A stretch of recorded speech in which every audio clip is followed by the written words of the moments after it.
Hello everyone, welcome to our YouTube channel Physics Infinity. Today we will study the unit planes.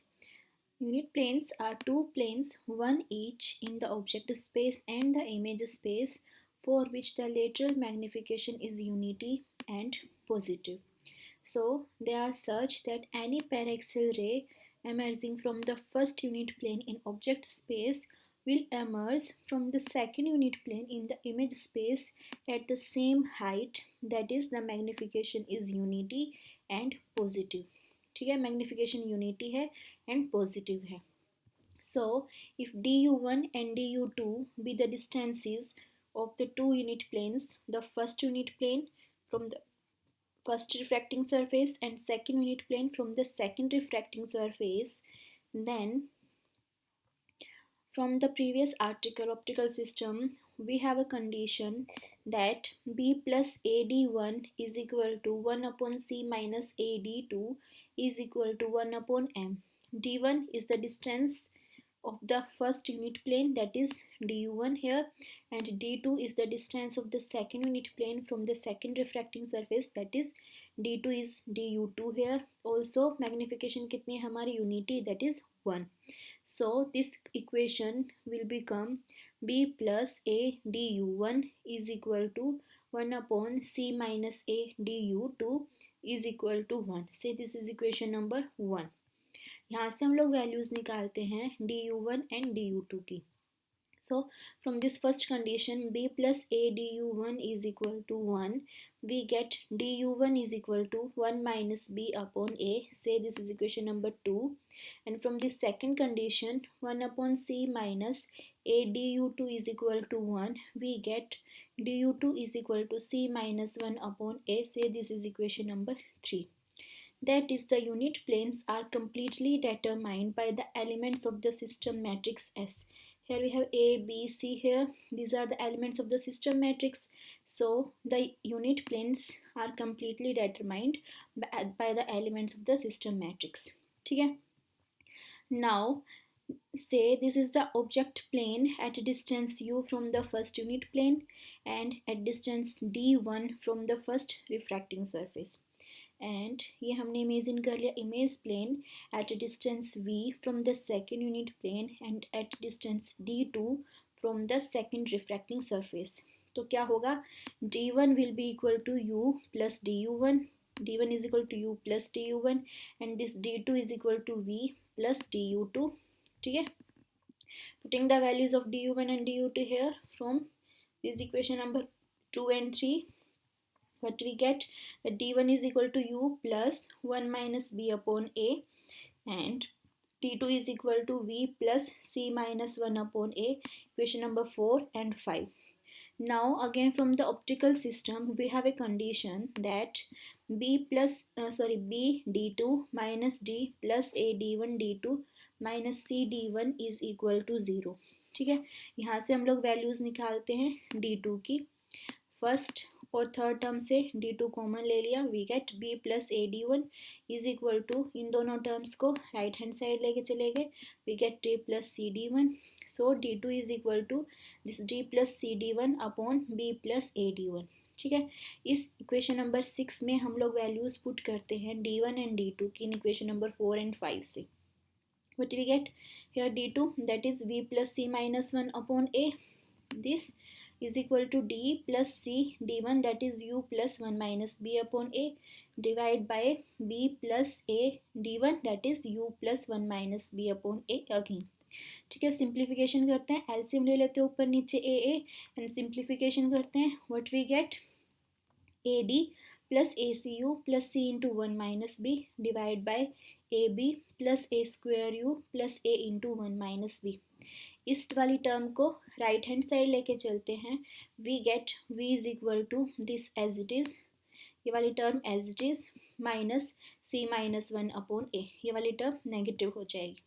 ठीक है, again simplification करते हैं हम यहाँ पर. What we get, that this v is equal to A D minus B C plus A U plus 1 upon a into A U plus 1.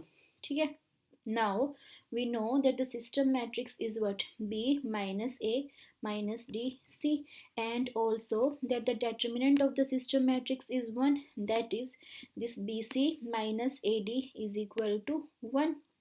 Here we have AD minus BC, so इसकी value क्या आ जाएगी हमारी? -1. ठीक है, सो इस equation में क्या बन जाएगा हमारे पास? V is equal to -1 plus AU+1 upon A into AU+1 as it is. तो 1 to 1 कैंसिल हो जाएगा. क्या रह जाएगा? AU upon A into AU+1. Again this A will cancel this A, and what we get? That V is equal to U upon AU+1. Here multiplication करते हैं, cross multiplication, simplification करते हैं. What we get? u minus V upon U V is equal to a, that is 1 upon V minus 1 upon U is equal to a. Equation number 10. ठीक है, now we know that 1 upon v minus 1 upon u is equal to 1 upon f. This is the Lenz's formula. So comparing these two equations, we get that this a is equal to 1 upon f. A is equal to 1 upon f. This is an important result. ठीक है, यहाँ पर हमें क्या है? Focal length in terms of the element of A system matrix हमें मिल रहा है. ठीक है, f is the focal length of the system. Okay, now for the case of a thick lens, ये तो थी थिन लेंस की बात. Now for a thick lens the system matrix क्या है हमारी? 1 minus P2T upon mu minus P1 minus P2 into 1 minus TP1 upon mu T upon mu 1 minus TP1 upon mu. ठीक है, बट इन जनरल हमारी system matrix क्या है? B minus A minus DC. तो इन दोनों सिस्टम मैट्रिसेस को क्या करते हैं? हम कंपेयर करते हैं और हमें क्या वैल्यूज़ मिलेंगी? इन ABCD की वैल्यूज़ हमें मिल जाएंगे इन दोनों मैट्रिसेस की हेल्प से. सो ए की वैल्यू क्या होगी? यहाँ से माइनस कॉमन लेके P1 plus P2 into 1 minus TP1 upon mu. B होगा ये वाली value, that is 1 minus P2T upon mu. C is this value, that is 1 minus P1T upon mu, and D this value, that is minus t upon mu. ठीक है, so these are the values of the elements of the system matrix A, B, C and D. Now for the thick lens क्या होगा हमारे पास? du1 की value है हमारे पास 1 minus B upon ए.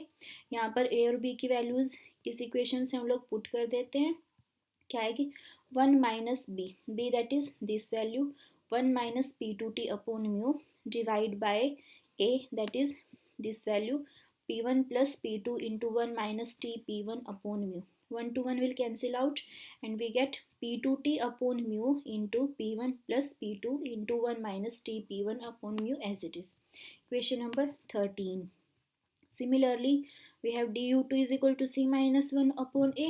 तो यहाँ पर हम c और a की वैल्यूज पुट कर देते हैं. c क्या है हमारा? 1 माइनस P1T अपॉन म्यू. तो 1 minus P1T upon mu minus 1 upon a, that is P1 plus P2 into 1 minus TP1 upon mu. Again 1 to 1 cancel हो जाएगा and du2 की वैल्यू आ जाएगी हमारी minus P1T upon mu into P1 plus P2 into 1 minus TP1 upon mu. इससे equation number 14. ठीक है, अब P1 और P2 की वैल्यूज़ हम लोग निकालते हैं. For a thick double convex lens, अगर थिक डबल कन्वेक्स लेंस है तो R1 और R2 जो रेडियाई ऑफ कर्वेचर हैं हमारी, उनका मैग्नीट्यूड क्या होगा? सेम होगा, से equal to R. Now P1 क्या है हमारा? Mu minus 1 upon R1. P2 क्या है हमारा? Minus of mu minus 1 upon R2. That is the magnitude values of this P1 and P2 are also equal because the magnitude values of R1 and R2 are equal. ठीक है, सो इनकी magnitude values क्या आ जाएगी P1 and P2 की? Mu minus 1 upon R. ठीक है, तो du1 जो है हमारा P2T upon mu minus mu into P1 plus P2 into 1 minus TP1 upon mu. यहाँ से क्या हो जाएगा? ये वाला P कैंसिल आउट हो जाएगा and what we get? 1 T upon mu into 1 plus 1 minus TP1 upon mu, that is T upon mu into 1 plus 1 2 minus T upon mu into P1 की वैल्यू हमने पुट कर दी mu minus 1 upon R. ठीक है, this is the value of du1. Now जो हमारी thickness है T lens की वो आर के कंपैरिजन में बहुत स्मॉल क्वांटिटी है, that is T is very very less than R, that is ये वाली जो टर्म है हमारी वो क्या हो जाएगी, नेग्लिजिबल हो जाएगी, nearly equal to zero, and we get du1 is nearly equal to this t upon 2 mu, only this term. ठीक है, similarly we get du2 is equal to minus t upon 2 mu. यहाँ से हम क्या देखते हैं कि du1 की वैल्यू क्या है, एक पॉजिटिव क्वांटिटी है, एंड du2 की वैल्यू क्या है, एक नेगेटिव क्वांटिटी है, that is the first unit plane lies to the right of the first refracting surface at a distance t upon 2 mu. Why? Because du1 की value क्या हमारी positive value, that is first refracting surface के right hand side में lie करेगा हमारा first unit plane, and secondly du2 की value हमारी negative value है, that is the second unit plane will lie to the left of the second refracting surface and at a distance t upon 2 mu. यानी कि हमारे actually unit planes कहाँ पर lie करेंगे, first unit plane to the right of the first refracting surface, this will be the first unit plane, and secondly second unit plane to the left of the second refracting surface, so this will be the second unit plane. ठीक है, that is the unit planes actually lie inside the system and not outside the system. also ये जो distance है हमारी और ये हमारी जो distance है दोनों की दोनों क्या है हमारी सेम है, कितनी है ये हमारी distances, these are t upon 2 mu. ठीक है, that is at a distance of t upon 2 mu. okay, now the focal length of the thick lens क्या है हमारी फॉर्मूला, क्या हमारे पास एक रिलेशन है f is equal to 1 upon a और 1 upon f is equal to a. Also we have the value of a here, that is p1 plus p2 into 1 minus T p1 upon mu. So just क्या करना है हमें यहाँ पर ये p1 और p2 की वैल्यूज पुट करनी है. पुट करते हैं values, p1 is mu minus 1 upon r1 plus p2 that is minus of mu minus 1 upon r2 into 1 minus T upon mu p1 that is mu minus 1 upon r1. Simplification करते हैं, mu minus 1 common ले लिया सबसे पहले, क्या रहेगा यहाँ पर 1 upon r1 minus 1 upon r2 into this bracket as it is 1 minus T upon mu into mu minus 1 upon r1. ये वाली ब्रैकेट ओपन करते हैं, यहाँ से क्या आ जाएगा हमारे पास 1 अपॉन r1 माइनस इसके 1 के साथ मल्टीप्लीकेशन करेंगे तो 1 upon r2 into mu minus 1. ठीक है, that is mu minus 1 into 1 upon r1 minus 1 upon r2. यहाँ पर ये वाली मैट्रिक्स ब्रैकेट ओपन करते हैं तो क्या आएगा, ये minus minus plus, that is यहाँ पर हमारे पास क्या आएगा plus this t into mu minus 1 का whole square upon mu into r1 r2. so this will be the value of the focal length. ठीक है, relation of the focal length 1 upon f in terms of the refractive index of the lens and the radii of curvature of the two refracting surfaces of the system and the thickness of the system. Okay, so this is the required formula for a thick lens. This is it about the unit planes. Hope you like our videos. Keep watching our videos. Thank you.